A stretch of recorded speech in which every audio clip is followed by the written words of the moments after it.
اور جعفر شاہ کو 7,165 ایکڑ اراضی سے نوازا گیا۔ جلال پور پیر والا کے سید غلام عباس اور سید محمد غوث کو 34,144 ایکڑ اراضی دی گئی۔ گیلانی سید آف ملتان، جس میں سید حامد شاہ اور فتح شاہ کے نام شامل ہیں، انہیں 11,467 ایکڑ اراضی سے نوازا گیا۔ دولتانہ خاندان کے اللہ یار خان آف لڈھن کو 21,680 ایکڑ اراضی برطانوی سرکار کی طرف سے دی گئی۔ ڈیرہ غازی خان کے میاں شاہ نواز خان آف حاجی پور کو 2,726 ایکڑ اور مظفر گڑھ کے ڈیرہ دین پناہ خاندان کے ملک اللہ بخش، قادر بخش، احمد یار اور نور محمد کو 2,641 ایکڑ اراضی سے نوازا گیا، اور ستپور کے مخدوم شیخ محمد حسن کو 23,500 ایکڑ جاگیر دی گئی۔ آج انہی مدرجہ بالا خانوادوں کے جانشین اور ان کی اولادیں پاکستان کی صوبائی اور قومی اسمبلی کی نشستوں پر براجمان ہیں اور جمہوریت کے خود ساختہ چیمپئن بھی بنے ہوئے ہیں۔ برطانوی استعمار نے جاگیریں دینے کے ساتھ ساتھ درباروں کے گدی نشین خاندانوں کو ذیلدار کے عہدوں پر بھی تعینات کیا۔ ہندوستان پر برطانوی تسلط کے 180 سال بعد 1937 میں جب محدود جمہوری انتخابات کرائے گئے تو یونینسٹ پارٹی میں شامل یہی جاگیردار، گدی نشین اور پیروں کو ہی منتخب کرایا گیا۔ 1946 کے انتخابات میں بھی یہی خاندان برسر اقتدار آئے۔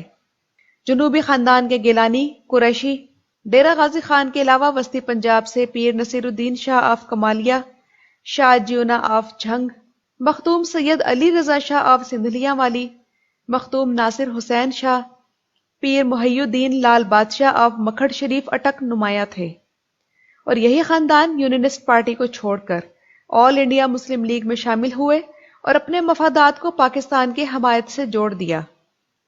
قیام پاکستان کے بعد ان گدی نشین پیروں نے چاہے اس ملک میں جمہوری حکومت قائم ہوئی ہو یا مارشل لا لگایا ہو، ان گدی نشین پیروں نے پاکستان کی سیاست میں مستقل طور پر اپنا وجود قائم کر لیا۔ ایوب خان کے جمہوریت کے تصور سے لے کر ضیاء الحق کی مجلس شورا میں اسلامائزیشن تک، اور اس کے بعد جنرل پرویز مشرف کے روشن خیال تصورات کی حمایت میں یہ گدی نشین پیش رہے۔ قومی اور صوبائی سیاست میں شامل ان بااثر گدی نشین اور پیروں کے حلقہ جات کا اگر جائزہ لیا جائے تو یہاں شرح خواندگی تشویشناک حد تک کم ہے۔ درباروں کے یہ مذہبی نمائندے اپنے مریدوں سے نذرانے، منتیں اور مرادیں لیتے ہیں، اور محکمہ اوقاف پر ان کا ہمیشہ مکمل کنٹرول رہا ہے۔ گزشتہ دنوں پنجاب اسمبلی میں وزیر اوقاف نے رپورٹ جمع کرائی کہ محکمے کے زیر انتظام مزارات کی تعداد 544 ہے، اور ان مزارات سے سالانہ آمدن 1.5 ارب سے زائد کی ہوتی ہے۔ یعنی ناظرین کرام، یہ وہ آمدنی ہے جو ظاہر کی گئی ہے، اصل آمدنی تو اس سے کہیں زیادہ ہے۔ 2 سال پہلے ایک پیر نے اپنے 2 بیٹوں کی شادی کی تھی، اور اس میں صرف آتش بازی پر کئی کروڑ خرچ کیے گئے تھے۔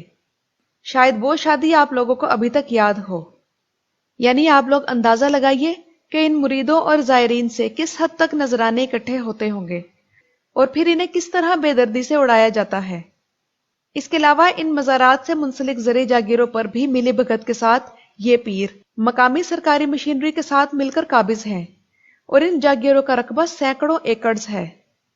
متعدد مزارات کی گدی نشینی دراصل اب جانشینی میں تبدیل ہو چکی ہے، اور یہی گدی نشین یا ان کے متولی سالانہ عرس تقریبات کا انعقاد کرتے ہیں، اور وہ بھی ایک طرح سے کمائی کا ہی ذریعہ ہے۔ انگریزوں کے عہد میں ہم پر مسلط کیے گئے یہ گدی نشین اور ان کی اجارہ داری اور سیاسی طاقت آج بھی قائم ہے، اور چاروں صوفیاء کے سلسلے کے بڑے بڑے اولیاء اللہ کے درباروں اور مزارات کی گدی نشینی انہی کے قبضے میں ہے۔ شاہ محمود قریشی کا خاندان بہاؤالدین ذکریہ کا سجادہ نشین شروع سے نہیں تھا۔ یہ مزار کوئی 150 سال سے بے آباد پڑا تھا، اور پھر اس کی سجادہ نشینی شاہ محمود اول، جو کہ موجودہ شاہ محمود قریشی کا لقڑ دادا تھا، اس کو غداری اور انگریزوں سے وفاداری کے طور پر عطا کی گئی، اور انگریزوں سے مراعات اور خطابات حاصل کرنے کے معاملے میں خیبر پختونخوا بھی پیچھے نہیں رہا۔ انگریز سرکار نے پشتونوں کے لیے خان بہادر کے میڈل اور باقیوں کے لیے راؤ بہادر کے تمغے جاری کیے۔ یہ تمغے ان کو انگریزوں کی خدمت کے بدلے میں دیے جاتے، اور ساتھ میں جاگیریں بھی۔ اور پھر مقامی آبادی پر انگریزوں کا یہ خدمتگار طبقہ جو کہ وظیفے بھی لیتا تھا مسلط کیا جاتا رہا، اور آج پاکستان بننے کے بعد بھی یہ ہم پر مسلط ہیں۔